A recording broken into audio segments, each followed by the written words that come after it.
New tax for Brazilian farmers and the upcoming USDA report. Jerry Gidel is ready to assess all of that right here on Connected Farmer, your channel to keep you up to date with the latest trends in agriculture and livestock.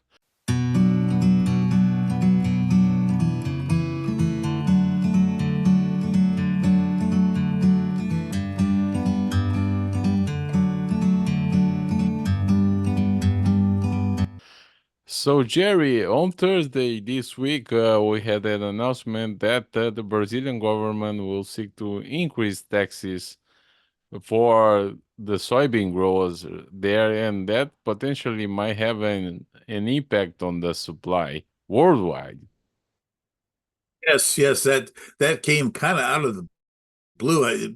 It was in some of the information that came out overnight, and it was in various stages of it as the day went on. That particular 20% taxation opportunity that President Lulu of Brazil is proposing is definitely uh, caught most people off guard. We had really been on a defensive most of the week here, going into that Thursday update there, from the standpoint that we've had a pretty good jump in planning progress and the likelihood of likely getting over 95%, both in, definitely in the corn market.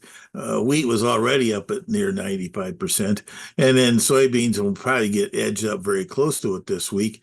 But, in general here, the markets were based this time of year when you go after the Memorial Day holiday. If there's not something hugely crucial, it's hard to get the crops in trouble. The yield ideas that we're anticipating here for the June report are going to stay stagnant, and that, generally speaking, the U.S. old and new crop, or old, corn and soybean ending stocks are not going to change much. Even the trade's not looking for a lot of change in, myself included, in the old crop wheat situations. That's winding down uh, from there. So that's the interesting kind of twist in this whole thing. And then we end up having, uh, well, I think maybe something that added to the market's enthusiasm was the fact that the Russians were threatening about, well, well, they talked about they were going to potentially, declare some of their districts of, I think it's up to 10, I think it was, that could have damage from the freeze damage and stuff like that. I guess that's needed for their insurance policies for producers out there. But at the same time, they came out today after we tumbled so dramatically and said, "Oh, by the way, we're still going to meet our commitments." But interestingly enough, the this week's wheat sales didn't see much Russian sales in there. They were basically European, Ukrainian, Romanian, things like that. We had 800,000 tons of wheat to Algeria. We had 250,000 or so tons of wheat to Egypt. And so, yet there wasn't a lot of Russian stuff in there. So at this point, there's still limited sales being offered here for the Russians. As I think they're also quite concerned. We started out over 93 million metric tons here, 6 or 8 weeks ago. Now we're down, many Russian sources are talking about 80, maybe 81 million metric tons. Well, that's quite a significant setback. But wow, it hasn't really made a lot of difference here, as we're really kind of looking at, harvesting in the U.S. is around the corner. There's some talk that the combines have even got to Kansas. It's not very much. We had about 35% of the Texas crop and 25% or so of the Oklahoma crop on last week's update, came out at 6%. which is a couple percent over expectations, and also seasonal at this point. Basically, some of the early heat out there has pushed these harvested data along, but I think it's going to be quite interesting here after having this announcement that you mentioned about the Brazilian government thinking about that. Taxes and that. The one twist about that is that even in the updates yesterday was that I think the Senate, or at least one of the two branches of the Brazilian government, has to approve that within 4 months. There's lots of people cautious that that's probably going to be enacted into law. Uh, to some extent, I think there's some other issues down there, though, in crop sizes and both in Argentina and in Russia or in Brazil. Uh, uh, Corn situation on that, particularly for Rio Grande do Sul. More and more comments about what's happened there and haven't happened. We had a potential. I guess the other thing we're going to be watching next Wednesday is what the USDA finally does with some of their South American crop sizes. They have yet to be very aggressive in adjusting those downward. Yeah, so what are you seeing? What's the information that you have about the US crop? Well, the U.S. Corn and soybean crops uh, at this point, uh, the yield numbers at 181 and at 52 bushels are a good place to start. It's a long ways though till what happens in the pollination period in July and the potting conditions during August in the U.S. on the U.S. yields. From there, uh, I guess I'm cautious uh, uh, from the standpoint that there's still some longer term weather forecasters out there and talking about this swing back to La Nina and that and how quickly that happens and how quickly things can shift on things. Plus the fact that there is some places definitely in the plains here that have yet to really have the greatest rainfall, particularly western Kansas, western Nebraska, parts of South Dakota, even Oklahoma's got some issues out there too. So if that area does expand, I kind of, at least at this point, the biggest question is still yet to be determined is what size was the U.S. corn crop from last year. They had that interesting 2.5 bushel jump at the end of last year up to 177.3. And that will be really looked at closely when we get at the September, or excuse me, the June 28th quarterly stocks numbers that will be released the same day as we have our planting uh, final, excuse me, the USDA acreage report, which tends to be the final number. Sometimes it isn't, depending on what conditions happen. And that there has even been some talk that the